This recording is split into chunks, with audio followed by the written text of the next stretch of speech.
the Learning Channel. Important stuff is going on at the Learning Channel. Oh my God, are we going to watch 90 Day Fiancé? I love that show. No, but here's what it is. So the Learning Channel under 90 Day Fiancé that Lacey just mentioned, which is a really sleazy reality show. Hey now. Hey, okay. Some of us enjoy 90 Day Fiancé. I'm not saying that it's not enjoyable. I'm just saying it's usually really creepy Americans trying to con foreigners to marry them so they can get green cards. And have you actually watched this show? Only some of them are creepy. Many of them are not. Okay, I've seen clips, so I've only seen the real creepy ones. So all right. So any of you who are on 90 Day Fiancé, I am here. I am defending you. Right. Okay. Anyway, nonetheless, 90 Day Fiancé, huge hit, huge show, gigantic, right? Shot TLC from being like kind of a channel to 10th on the Nielsen rating list. The 10th most watched channel was TLC. They're 10th? They were. It really is 90 Day Fiancé. They were in 2020, and the 90 Day Fiancé ended in 2020. And in 2021, their viewership dropped by 25% the following year. So a huge drop. And then everyone was 90 Day Fiancé, and then they pulled it. Yep. So 2021, bad year. 2022, bad year. So they had to have something to start off 2023. Just bring back 90 Day Fiancé. We'll come back. Well, but they needed something new because 90 Day Fiancé was kind of tapering down, right? So they needed something new. And so they came up with MILF Manor. Shut the front door. What is MILF Manor? I mean, I clearly know what a MILF is, and I'm sure our viewers do too, but... Mother, I'd like to... Yeah. Yeah. Sure. Yeah. I don't need you to break it down. We know what that is. No, but it's fun. It's fun to break it down. I'm pretty sure any of our viewers can Google it. But what is MILF Manor? So they got a bunch of women, like a dozen or so women in their 40s and 50s who are looking to hook up with like 20-year-old guys, right? And they put them in this, I don't know, this like chateau or something in the tropics somewhere, the Caribbean, I don't know. And oh, wait, this with a bunch of 20-year-olds or yeah, whatever, with a bunch of 20-year-old guys to hook up with, right? And that's the reality show, except for there's a big twist to it. And here's the big twist. Okay. I'm so scared. Okay, what are we about to see here? This is the big twist. So, it's the guys, the MILFs. Here we go. Woo! That's my mom right there. ¿No quieres aquí? Dios mío, de mi vida. Oh my God. I just saw straight to Jose's eyes and just stay there for a couple of seconds and say, what is this? I am really confused right now. What is really happening? Nobody wants to go on any, I'm loosely going to call dating show. Hooking up show is what it is. Hooking up show, dating, hooking up, whatever. Regardless, I don't have any children, but I don't want to go on any of them with any of my children. So that's the twist, is each of the guys is the son of one of the MILFs. I guess that each guy is related to by birth. Okay, so, but on, oh boy, so on these varying dating / hooking up shows, whichever variation they are, when you have like, a house full of women and a house full of men, the women are all getting together talking about the men, and the men are all getting together and talking about the women, right? Like, even the getting together and talking about the opposite is super weird and creepy and kind of disgusting when, all the room of the others are the varying sons of the people you're talking to them about. So you're talking about, like, checking somebody out and wanting to do whatever you want to do with somebody with their mother.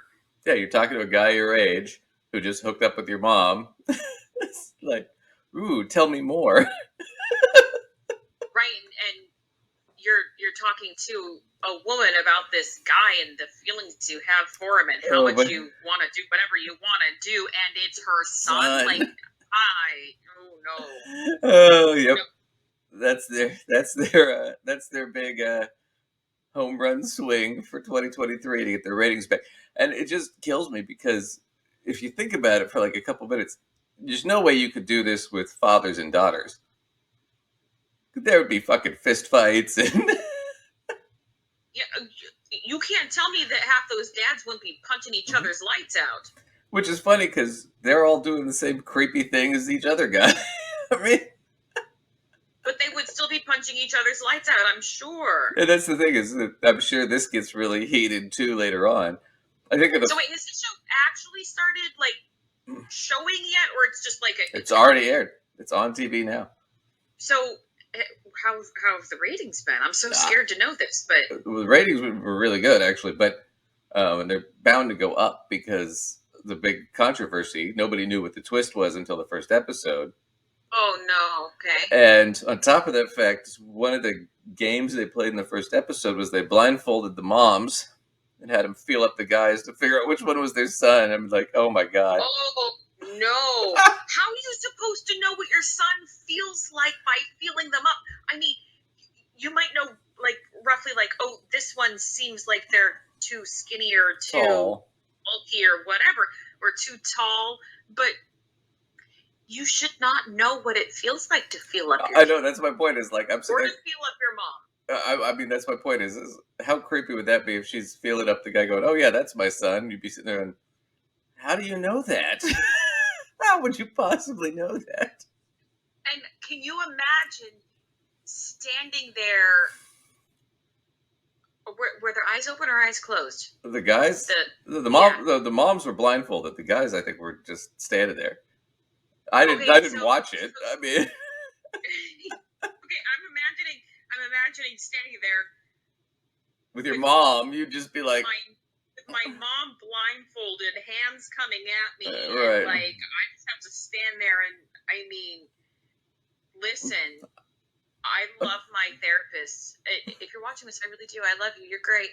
But God, how many more sessions would it take us to deal with that? I mean, you could have me booked forever. Oh, I wouldn't even. First off, I wouldn't sign up to be on a show like that in the first place. But if that was, of course not. If that was the scenario and I was 22 or something like that, and my mom was there, I'd be like, "Oh, I'm leaving. Fuck this shit.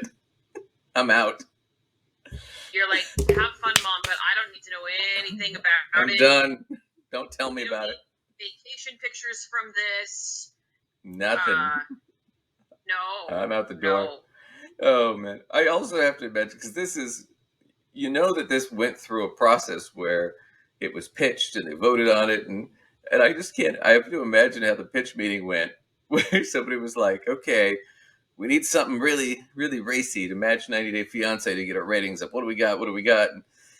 And the guy goes, well, we kind of got something here. All right, Johnson, tell me what you think. All right. Can I hear me out? Okay, our biggest ratings, and this is true, for TLC, come from mostly from the Southeast United States, right? Mostly conservative areas. All right. Now, we did some research on Pornhub, the porn website. Hear me out. And according to Pornhub, hear me out, the two most sought or searched porn genres, hear me out, are MILFs and incest. Hear me out. We get a bunch of MILFs and we put them in a chateau together. They're looking for guys in their 20s. Hear me out. We get a bunch of guys in their 20s.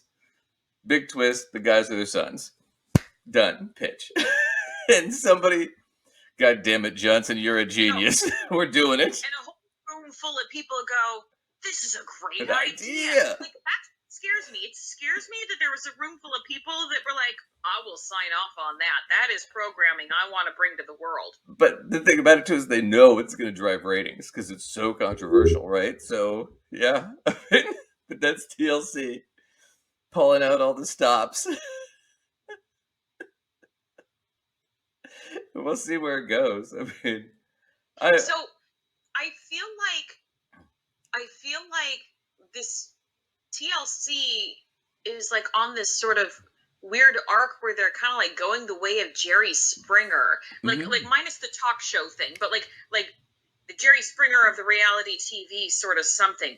Because I remember back in the day, sort of, I'm going to loosely call it toward the beginning of reality TV, and that's not a research term. It's just from in my head what seemed early days. Right. You know, I watched some things on TLC, and I, like anybody else, am just curious about glimpses into the lives of people who are different from me. And so I think that's where people are interested in reality TV, because they either can see themselves in people, or they can see people who are very different from them, and they're curious. But I was watching things like John and Kate +8 being like, oh man, having that many kids would be a handful. Yeah. How do they manage that? But the truth of the matter is, whether you liked that show or not, or think she was great or not, people had different opinions of her. It was really pretty tame compared in terms of what its content was, you know? And they had a lot of other things. I'm not going to go on a list of what they are, but a lot of other things that I would, you know, watch or see here and there. They were all pretty tame. Right. But, like, as time goes on, they're just getting racier and racier. Well, you go back even further to, like, when we were really little. The Learning Channel was educational programming for children. That's mostly what it was. And it was to try and give supplemental educational programming for teachers to use in schools. It was, I mean, then it turned into like, oh, we're going to do some more documentaries and then sort of some reality stuff. And now it's just like you said, it's gotten to the point where it's like, we're just whores to the ratings, whatever get the ratings. Now, I'm not going to say we're not guilty. Part of the reason we're covering it is because we think it'll get some clicks and it's funny. But I mean, it is funny, but it's also kind of sad though too, because I mean, at some point, somebody has to be the person, because there's a person behind the company as well. There's a person that needs to say, okay, you know what? I'm willing to sacrifice a little bit here in terms, you know, to put some quality out. Because the reason we all watch reality TV, in addition, I admit there's nothing I'm watching right now in any faithful manner, but I've watched plenty of it.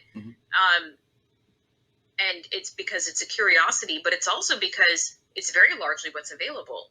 A lot of what's new and being put out is reality TV. Yeah.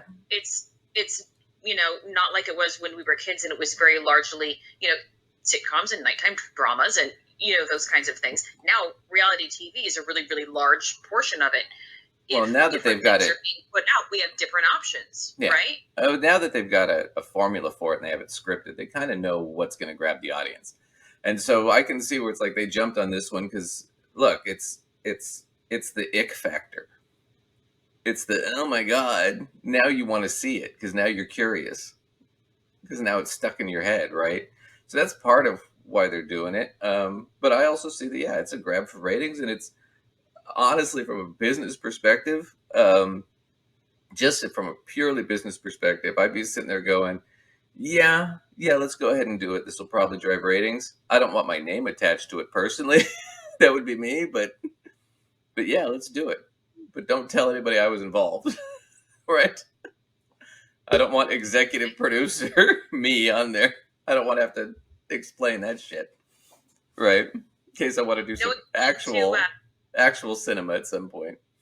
No one's willing to take a ratings dive in order to put out things that have more quality, in order to find out if people will go to things of more quality. Well, you know? People do, but it's usually it's not channels like TLC, which it kind of goes into our earlier thing about having leverage, right? Like HBO can take a huge risk and blow a ton of money because HBO has a ton of money. Right. And so they've done that many, many times and it's worked out. I mean, but early on in HBO's career, what was the show that got them there? Was Taxi Cab Confessions, which was really, really raunchy and, you know. So, I mean, it's, you know, you got to think about it from different perspectives. I mean, TLC is trying to compete with the big boys and they don't really have the budget. So they got to work with what they got. So I'm not knocking TLC or the show or anybody on the show. I just think it's It's really sleazy, and it's one of those things that's going to be a little bit of a stain on their career forever. Everybody was really directly involved. So anyway,